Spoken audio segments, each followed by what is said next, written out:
कामेश्वर, जो street vendors के लिए जो कि बयान दिया गया है लोक निर्माण मंत्री विक्रमादित्य सिंह ने कि अभी जो भी स्ट्रीट वेंडर्स हैं, जो रेडी फड़ी वाली हैं, उनको अपना नाम लिखना अनिवार्य होगा, अपनी आईडी लगानी होगी। जी कामेश्वर।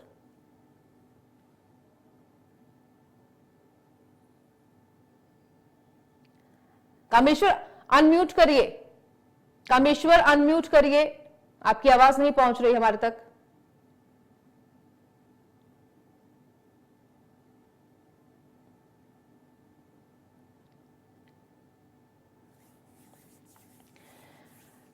तो रेडी फड़ी वालों को अब अपना नाम और आईडी लगानी होगी, यह अनिवार्य करना होगा। तो यह लागू करने जा रहे हैं हिमाचल प्रदेश में भी योगी मॉडल लागू करने जा रहे हैं विक्रमादित्य सिंह। तो इन्होंने बयान दिया है कि अब नेम प्लेट लगाने जरूरी होंगे, फास्ट फूड रेडी वालों पर यह नेम प्लेट लगेंगे, अपनी आईडी लगाना अनिवार्य होगा। तो विक्रमादित्य सिंह ने यह बयान दिया है, दुकानों ढाबों पर भी नेम प्लेट लगेगी। उनका यह कहना है कि हाइजीन को भी ध्यान में रखते हुए कि कौन किस प्रकार से खाना बना रहा है, लोगों को जो सर्व कर रहा है, तो उनके लिहाज से भी यह जरूरी होना चाहिए, नेम प्लेट लगी होनी चाहिए, आईडी जरूर लगी होनी चाहिए। सो लोक निर्माण मंत्री विक्रमादित्य सिंह की तरफ से यह बयान दिया गया कि अब हिमाचल प्रदेश में भी योगी मॉडल जो कि लागू होगा। तो कामेश्वर, दुकानों ढाबों पर अब ये लागू होगा योगी मॉडल हिमाचल प्रदेश में भी, और रेडी फड़ी वाले जितने भी लोग हैं, सो विक्रमादित्य सिंह ने कहा है कि अब ये लागू होगा कि अपना नेम प्लेट लगाना होगा, आईडी लगाना अनिवार्य होगा। जी कामेश्वर।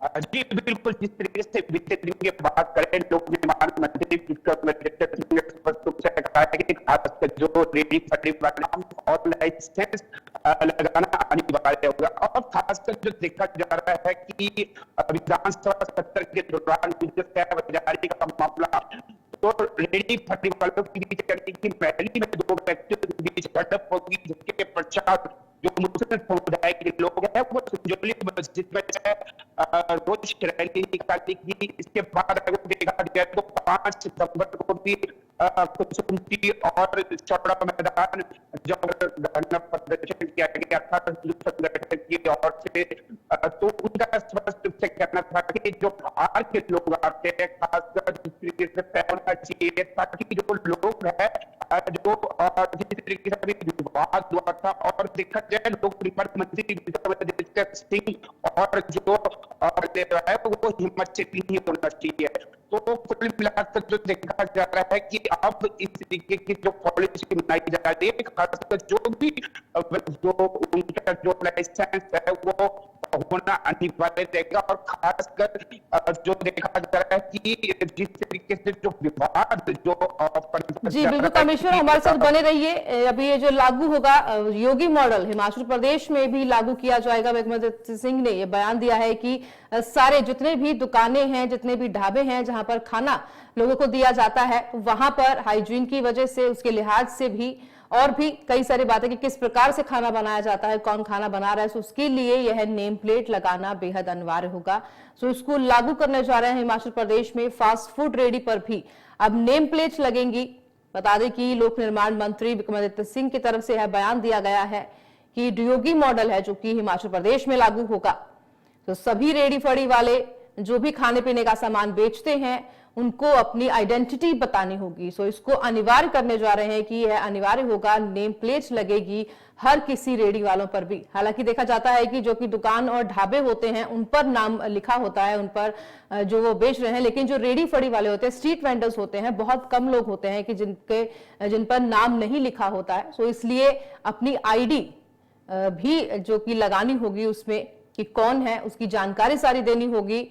सो रेडी फड़ी वालों के लिए यह लगाना अनिवार्य होगा। सो कामेश्वर शर्मा है हमारे साथ फोन लाइन पे। सो कामेश्वर, अभी जो उनको विक्रमादित्य सिंह ने बयान दिया है, तो अभी जो खबर सामने आई है सूत्रों के हवाले से कि दिल्ली भी उनको बुलाया गया है विक्रमादित्य सिंह को, इसके बारे में क्या कुछ जानकारी है आपके पास? बिल्कुल देखा जा रहा है, जिस तरीके से अगर देखा जाए जो विक्रमादित्य सिंह ने नेम प्लेट लगाने के लिए जो शहरी विकास विभाग को निर्देश दे दिया, उन्होंने कहा कि खासकर खाने पीने का सामान बेचने वालों को साफ सफाई के लिहाज से भी ध्यान रखने की जरूरत है। और सफाई को लेकर लोगों ने चिंताएं भी व्यक्त की और स्ट्रीट वेंडर कमेटी बन चुकी है, और इस कमेटी को से अब जो फोटो वाला लाइसेंस दिया जाएगा। और खासकर हिमाचल प्रदेश में जो रेस्टोरेंट, फास्ट फूड सेंटर और रेडी फड़ी वालों को दुकानों के सामने नेम प्लेट लगाना अनिवार्य हो जाएगा। और शहरी जो विकास मंत्री विक्रमादित्य सिंह ने बुधवार को 25 सितंबर को शिमला में मीडिया से भी बातचीत के दौरान कहा था कि उत्तर प्रदेश की तर्ज पर प्रदेश में भी जो रेहड़ी फड़ी वालों को उनकी फोटो लगे लाइसेंस दिए जाएंगे और इन्हें दुकानों के बाहर लगाना अनिवार्य होगा। यूपी की योगी सरकार ने जो मंगलवार को इस बारे में आदेश जारी किया था। बताना चाहेंगे खासकर हिमाचल प्रदेश में जो स्ट्रीट वेंडर का विवाद है कई सालों से चल रहा था और मामले की चूल संजौली मस्जिद विवाद के बाद पकड़ा और आरोप लगा कि राज्य में विशेष समुदाय के लोगों द्वारा रेहड़ी फड़ी लगाने दिया जा रहा था। इसके बाद विधानसभा में पंचायती राज मंत्री ने यहां तक कह दिया कि जो स्ट्रीट वेंडर है केवल हिमाचल के होने चाहिए और विक्रमादित्य सिंह ने कहा कि तय बाजारी रेहड़ी फड़ी लगाने वाले केवल हिमाचली रखे जाए, कानून में ऐसा कोई प्रावधान नहीं है, इसलिए हम ऐसा कोई निर्णय नहीं ले सकते जो कोर्ट में स्टे हो जाए। उन्होंने कहा कि पॉलिसी बना रहे हैं इसमें निर्धन यानी कि SC ST विधवाओं को भी रेहड़ी फड़ी लगाने का प्रावधान किया जाएगा और शिमला के संजौली मस्जिद के विवाद के बीच जो विधानसभा के मॉनसून सत्र में भी इसे लेकर चर्चा हुई, इसमें स्ट्रीट वेंडर की पॉलिसी बनाने का निर्णय लिया गया। उसके बाद राज्य सरकार की सिफारिश पर विधानसभा अध्यक्ष कुलदीप सिंह पठानिया ने स्टेट वेंडर कमेटी का गठन किया और कमेटी की अध्यक्षता उद्योग मंत्री हर्षवर्धन चौहान कर रहे थे और ग्रामीण जो विकास पंचायती राज मंत्री अनिरुद्ध सिंह, लोक निर्माण मंत्री विक्रमादित्य सिंह, शिमला से कांग्रेस विधायक हरीश जनाता के अलावा जो विपक्षी विधायक अनिल शर्मा, विधायक सतपाल सत्ती और विधायक रणदीप शर्मा को भी कमेटी का सदस्य बनाया गया था। तो कुल मिलाकर तो देखा जा रहा है कि उत्तर प्रदेश में जो मंगलवार को 24 सितंबर से जो खाने पीने की दुकानों पर नेम प्लेट यानी दुकानदार का नाम लिखना अनिवार्य हो गया और सीएम योगी आदित्यनाथ ने भी जो खाद्य विभाग को मीटिंग में आदेश दिया था। इसके बाद अब लोक निर्माण मंत्री विक्रमादित्य सिंह ने ये आदेश जारी किए गए। जी बिल्कुल। इसी बीच जो कि खबर सामने आ रही है कि विक्रमादित्य सिंह को कांग्रेस पार्टी ने दिल्ली तलब किया है, इसके बारे में क्या कुछ जानकारी आपके पास? बिल्कुल देखा जा रहा है जिस तरीके से अभी जो हाल ही में जो हरियाणा और जम्मू कश्मीर में अभी जो चुनाव हो रहे हैं इसको मद्देनजर हो सकता है कि इसके बारे में भी विचार विमर्श किया जाए। अगर देखा जाए हिमाचल प्रदेश में जो कांग्रेस का जो वोट परसेंट है वो कहीं तो कहीं कुछ बड़ा है। अगर देखा जाए नगर निगम में जो पहली बार इतिहास में ऐसा हुआ कि 34 वार्डों में से जो 25 वार्डों में जो कांग्रेस ने प्रचंड जीत दर्ज की है, उसके बाद विधानसभा चुनाव हुए और उपचुनावों में ये बात जरूर है कि जो लोकसभा चुनाव हुए तो उसमें कोई भी सीट जो कांग्रेस के हाथ में नहीं आ पाई है। इसका मुख्य कारण यह रहेगा कि खासकर जो सेंट्रल की पॉलिसी से कहने तो कहीं हिमाचल प्रदेश के लोग काफी प्रभावित है। अगर देखा जाए 2014 या 2019 का जो लोकसभा चुनाव हुआ था और जो भी हाल ही में हुआ था इसमें जो 4% है वो भाजपा का अधिक इसलिए रहा था क्योंकि जो सेंटर की जो पॉलिसी है उससे काफी लोगों को लाभ हो रहा है जिसके चलते जो उनको होता है। अब फिलहाल जो विक्रमादित्य सिंह को दिल्ली बुलाया गया है एक मुख्य कारण यही हो सकता है कि अब जो दो राज्यों में जो चुनाव होने जा रहे हैं उनमें किस तरीके की भूमिका रहे। और अगर देखा जाए अभी हाल ही में